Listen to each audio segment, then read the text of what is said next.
I just I wonder will I ever get a chance to. Penguin might be in here. And it's just weird to be here, like, 15 years. And he's right over there. He's 15 years old. He's massive now. Yeah.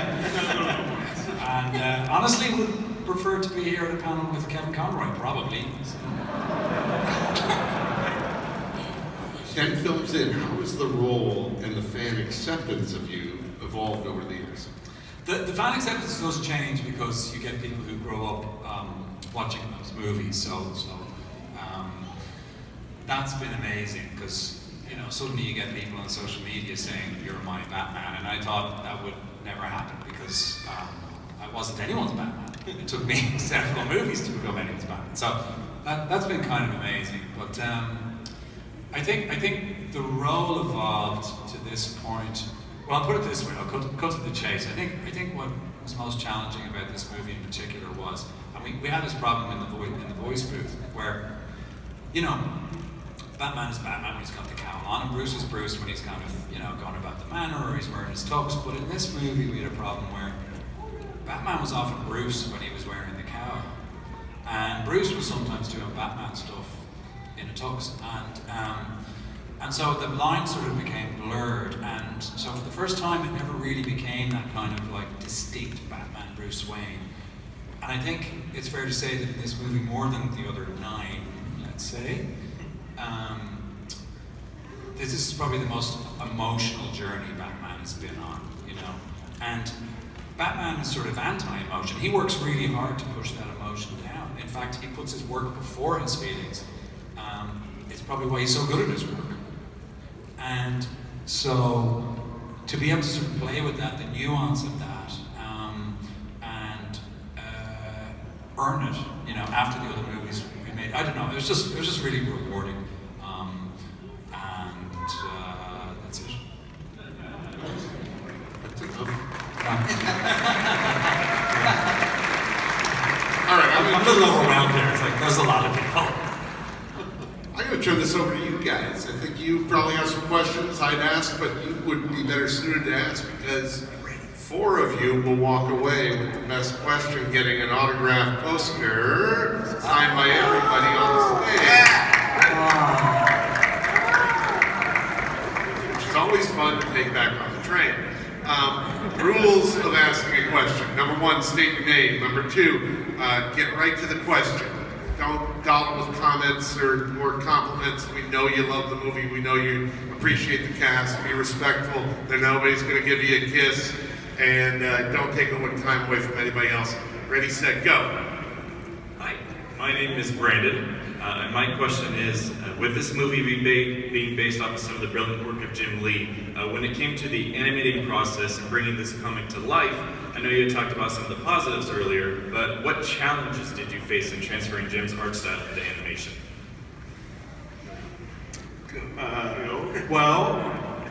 We're actually not doing a one-to-one adaptation of Jim's art style so much, partly because this is set within the continuity of the films that we've established, so it has to hook up. We have the same voice cast, and just for economical and practical reasons, we've kept the style fairly consistent throughout. Jim did influence the early origins of the universe, though, because obviously he was the artist who did Justice League War, which was the first film that I guess it was Origins in the comics, which is the film that launched this series. So Jim's sort of artistic, DNA is in there to some extent, but no, we're not doing a one-to-one adaptation. What we did do, though, is we were as faithful as we possibly could be to the source material as far as the cosmetic choices that he made. We wanted it, and as far as the filmmaking, Justin and James definitely made sure that there were shots from the comic that were in there that fans would recognize. So, we're adapting something from one medium to another, so certain concessions have to be made, but, I think across the board, we're huge fans of that source material, so we tried to keep as much of it as we possibly could. Thank you, Brandon. There you go. Jeffrey, you wanted a Riddler outfit? He's right there. That's a great outfit. Thank you. Question. So first of all, thank you for taking me off C-lister list, even though you killed me off Riddle me this. What is Batman's greatest strength / weakness? What would you say that would be? For which movie?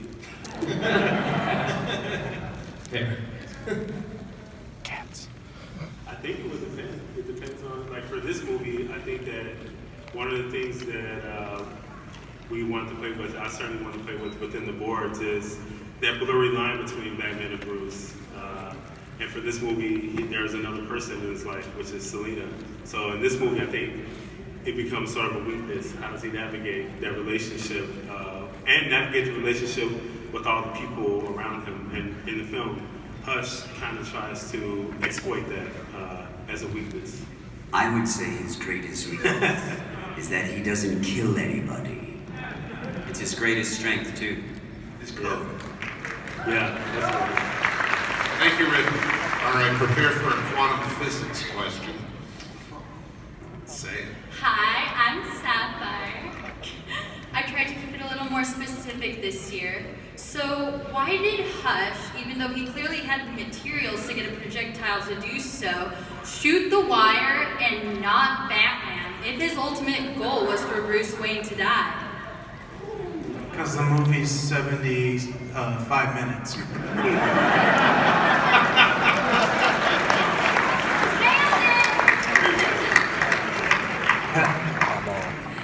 That's also Thanks, like, what's an Sapphire. iconic scene? Is that all the questions we asked? 3? Oh, there's 6. Every villain wants to reveal themselves. Yeah, sure. You know, it's like he wants to look him in the eye and go, "This is me. See that I'm the one who did it." I mean, if you just shot him, it'd be To toy with it. yeah. Yeah. And rather stupid, so. Hi, Hi. You are? my name is Vincent, and Ask the my question is, how come Batman was ready to kill the Joker, but not the Riddler? Heat of the moment, Yeah. right? Yeah. He That was the heat of the moment. he thought his friend was dead right there. Yeah, come back. Yeah, he thought that the Joker killed him. Yeah. 100% emotion. Yeah. He was in the middle of a date. He was having a nice, yeah, really nice time. It's like Context is everything. Yeah. I ruined a perfectly good opera. Yeah. Like Get between him and his opera. All right. Thank you, Vincent. Thank you. Yes, sir. I'm Mohammed, and I was wondering if there were any plans of establishing Aquaman within the current DCEU. That's a good question. Yeah. We did that. You mean for these series of movies? We did that. Throne of Atlantis. Yeah. Go back into our catalog. Yes, sir. Hi, my name is Robert. Is the Riddler really dead, and when can we find out for sure? Good question. Tune in next week. Tune in next time. Oh, Same match. Rose, what can we do for you? Hi, my name's Crows. But Justin, your first time out of the gate, you did an amazing job coming off the names of such as Bruce Timm, Lauren Montgomery, and Sam Liu. How was it like for a first-timer director on DC animated film coming into such an iconic story like this? Wow, first of all, thank you. I appreciate it. This is the time where I say this is a team effort. Seriously, it wasn't just me by myself. In fact, a lot of the really emotional scenes, I made James do them, board them. So thank you. Wow, you can do that? You can make James? I helped a little. He goes, I'm doing that when I'm like, do it your schedule. Sure. But yeah, so it's really a team effort. But I've been around for a while. I started on Killing Joke as a board artist, and then I have some really, really, really amazing mentors who've been around the block 15,000 times. So you're not in there by yourself. We're proud of this kid. Put it that way. All right. We've got time for a couple more questions. One more question, I guess. Okay, so somebody back up. You're up. Hi, my name is Troy. I've been an editor for 10 years, and I'm curious about the post-production and editing process of making Batman Hush. Could you be a little more specific? There's just- a lot to that. That's a loaded question. What was like when putting the movie together? Was any obstacles or challenges you had where just assembling the film, actually putting it together? God, that's a really boring process, actually. It's like... Describe it in detail. Yeah. Okay, so like we edit the footage that comes back, and it's like being in a long, dark tunnel. And when you finish, you see light. So that's the best way I can describe it. It's grueling and horrific. Yeah. Thank you for your question. We might need another uplifting question after this. Yeah, we'll take one more question here. Go ahead. Make it a good one. Hi. Sorry. Can we get a box, please? I'm Jessica. I'm a psychologist, and this really was an intriguing movie about character change, or maybe the lack thereof. So this is open to the panel. In your professional opinion, developing this film, do you think that personality, character change is actually feasible? Because on the one hand, you have Bruce, who was consistent pretty much throughout the film, keeping his code, and then you have Selena, who says, I have changed, but then she contradicts herself and goes back to Bruce anyways, and the cycle repeats. Is it possible? She gets a poster. Yes. I just marked that down as psychologist gets poster. I know. Yeah. Maybe you augment. That's too deep for me. Come on, Ernie, you can. All right, I'll try. Maybe you augment and diminish different characteristics that are innate, so you can kind of turn one up or turn them down. I don't know if you can actually change them, but you can make some bigger, some big battle bigger, good ones bigger. But I don't know if you change the core root stuff. I thought that one of the metaphors was temporary change, right? So the Joker temporarily is like, hey, I'm not a villain, I didn't kill him. But we also know the core is that he is. And Hush's change was temporary.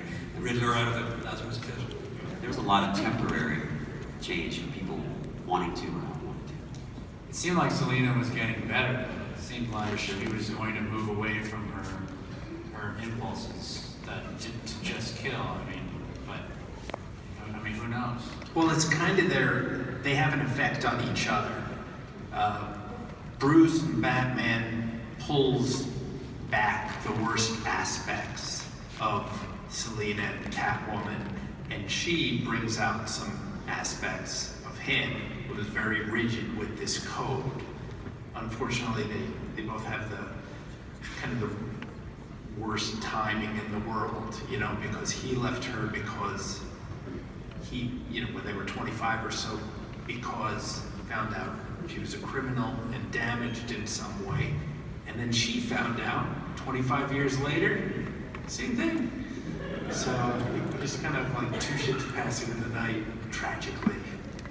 But she totally saved his life at the end. I mean, if he had spent any more time trying to pull the Riddler up, even though I wish he did, if he spent any more time, they would have both been dead. So It's Batman now. yeah. Ultimately. He can't see. Thank you. That man can't see. Thank you. Hi. I'm sorry, Joker. We don't have time for any more questions. Oh, look at that. Just let him. All right. Jason. Yeah. Last question. All right. It's a version of Hush, a variation. We love the original, and when they come out with the 20-hour, 20-episode, live action or animated version, we're going to be watching it or making it. We can't wait. But this version, we're very happy with, and we hope you guys are too.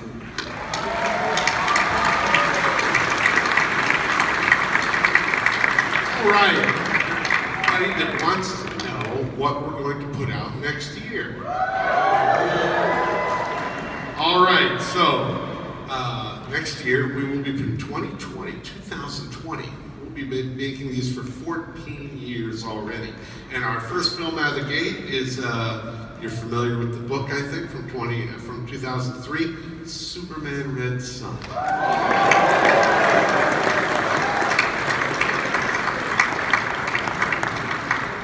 That'll be early in 2020. In the spring, we will be coming around with Justice League Dark Apocalypse War. For those of you reading that right now, it's Apocalypse's dark side, would spell it. And that's a sequel to our 2017 film, Justice League Dark. And then summertime, I suspect we'll be back up here with Superman, Man of Tomorrow, an original story. So stick around, we'll be coming back. That sound okay to you guys? A couple of supers and a whole lot of Justice Leaguers? Good. All right, and there will be DC Showcase shorts on all of those, so stay tuned. All right, so thank you very much for being here. Keep our secrets, do that for us, and let's say thank you to Ernie Goldblacher,